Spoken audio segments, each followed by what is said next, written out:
Everyone, जो बात मैं आज आपको बताने जा रहा हूँ बहुत ध्यान से सुनेंगे, बहुत ध्यान से अपने दिमाग में बैठाएंगे कि एक डार्क वेब या फिर एक डार्क जिसको हम डीप वेब बोलते हैं, एक ऐसी दुनिया जो गूगल से अलग होती है। गूगल, बिंग वगैरह जो हम जो सर्च इंजन यूज़ करते हैं, इस इंजन से अलग होती है। इन्हें एक प्रकार से देखा जाए तो हमने इंटरनेट की सिर्फ 10% ही दुनिया देखी है, 90% आज भी हिडन है।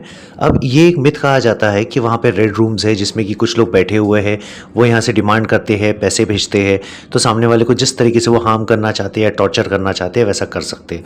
बट ये मिथ भी कहा जाता है और कई बार लॉ इन्फोर्समेंट की जो एजेंसीज़ है वो जाके इन वेबसाइट को शट कर देती है। मगर आज की डेट में लोग इतने ज़्यादा क्राइम और इतने ज़्यादा 2 नंबर के धंधे में बिजी है कि वो लोग इन वेबसाइट्स को जाके दोबारा स्टार्ट कर देते हैं। अब कई सारे ऐसे लोग रहेंगे जो ये कमेंट ज़रूर करेंगे मुझे इंडिविजुअली या पर्सनली मैसेज करके, क्योंकि आप जानते हैं अगर मेरे इस पे अगर वो ऐसे मैसेजेस करेंगे तो मैं खुद ही डिलीट कर दूंगा। मगर अगर वो मैसेज करते हैं कि हम करते हैं इसको एक्सेस इस तरीके से करना चाहिए, आप अपना हिटमैन हायर कर सकते हैं, आप देखिए आपको ना ऐसी जगह पे जाने की ज़रूरत ही नहीं है। मेरा ये कहना है आप ऐसी जगह जाने की जगह आप लाइब्रेरी में जाइए, आप गूगल, मेटा एआई या फिर आप चैट जीपीटी ऐसी चीज़ें यूज़ कीजिए जिससे आप पढ़ाई लिखाई की चीज़ें समझ सकें। देखिए भटकना बहुत आसान है, सही जगह पे सही समय पर और सही रास्ते पे चलना बहुत कठिन होता है। तो अगर आप ऐसी कोई चीज़ को एक्सेस करते हैं तो प्लीज़ मत कीजिए एक्सेस, क्योंकि अगर इस चीज़ को एक्सेस करते हैं तो लॉ इन्फोर्समेंट आपको पकड़ सकती है। और मुझे तो कभी कभी ऐसा लगता है रेड रूम्स या फिर जो इलीगल वेबसाइट्स होती है हिटमैन वगैरह हायर करने के लिए, वो शायद लॉ इन्फोर्समेंट ही बनाती है, इसलिए बनाती है कि समय से पहले लोगों को ट्रैक डाउन किया जा सके कि कौन क्या क्राइम करने की सोच रहा है।